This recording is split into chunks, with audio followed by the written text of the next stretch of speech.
বিধানসভা নির্বাচনের সময় কলকাতা ও সংলগ্ন জেলাগুলিতে ধারাবাহিক ড্রাই ডে জারি থাকায় রাজ্য আবগারি বিভাগের বড় অঙ্কের আর্থিক ক্ষতির আশঙ্কা তৈরি হয়েছে।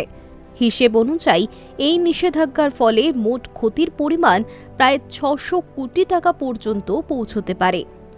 নির্বাচনকালীন বিধিনিষেধ অনুযায়ী ২০শে এপ্রিল থেকে কলকাতায় শুষ্ক দিন কার্যকর হয়েছে। ২৪শে এপ্রিল একদিনের সাময়িক বিরতি এবং ২৫শে এপ্রিল সন্ধে ৬টা পর্যন্ত আংশিক ছাড় থাকলেও এরপর আবার ২৯শে এপ্রিল এবং ৪ঠা মে অর্থাৎ ভোট গণনার দিন পর্যন্ত এই নিষেধাজ্ঞা বহাল থাকবে।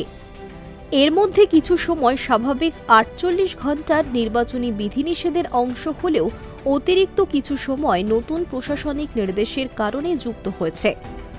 রাজ্য আবগারি দফতর সূত্রে জানা গিয়েছে, ২০২৩-২৪ অর্থবর্ষে রাজ্যের মোট আবগারি রাজস্ব আয় প্রায় ১৮,৮৫০ কোটি টাকা।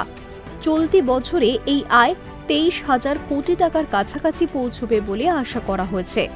গড়ে দৈনিক মদ বিক্রি থেকে রাজ্যের আয় প্রায় ৬৩ কোটি টাকা।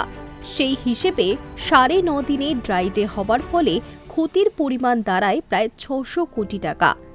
তবে কিছু বিশেষজ্ঞদের মতে প্রকৃত ক্ষতির অঙ্ক আরও বেশি হতে পারে। রাজ্যে দৈনিক মদ বিক্রির বাজার মূল্য সাধারণত ৯০ থেকে ১০০ কোটি টাকার মধ্যে ওঠানামা করে এবং উৎসবের সময় তা ১২৫ কোটি টাকাও ছাড়িয়ে যায়। সেই হিসেবে নিষেধাজ্ঞার সময় মোট ক্ষতি ৯০০ কোটি টাকার কাছাকাছি পৌঁছানোর সম্ভাবনাও উড়িয়ে দেওয়া যাচ্ছে না। শিল্পমহলের মতে এই রাজস্ব কাঠামোয় ১,০০০ টাকার মদ বিক্রিতে প্রায় ৬৯০ টাকা যায় রাজ্যের কোষাগারে, ২৫০ টাকা উৎপাদকের কাছে এবং বাকি অংশ খুচরো আউটলেটের হাতে থাকে। ফলে বিক্রি বন্ধ হলে পুরো সরবরাহ শৃঙ্খলেই প্রভাব পড়ে। আর্থিক ক্ষতির পাশাপাশি কর্মসংস্থান নিয়েও উদ্বেগ তৈরি হয়েছে। আবগারি শিল্পের সঙ্গে সরাসরি এবং পরোক্ষভাবে প্রায় ২.৮ লক্ষ মানুষ যুক্ত। এর মধ্যে রয়েছেন উৎপাদন, প্যাকেজিং, পরিবহন, বার ও খুচরো বিক্রয় কেন্দ্রের কর্মীরা। অনেকেই দৈনিক মজুরির ভিত্তিতে কাজ করেন, ফলে দোকান বন্ধ থাকলে তাদের আয়ের উৎস বন্ধ হয়ে যায়। দক্ষিণ কলকাতার এক মলের কর্মী জানিয়েছেন, ড্রাই ডে হলে কাজ কমে যায় এবং বকশিসও কমে আসে, ফলে আয় উল্লেখযোগ্যভাবে হ্রাস পায়।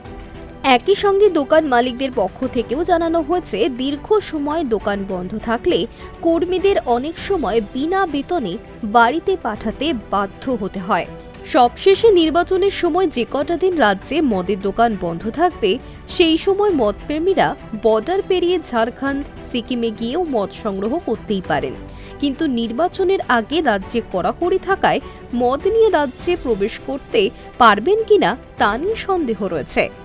High news network.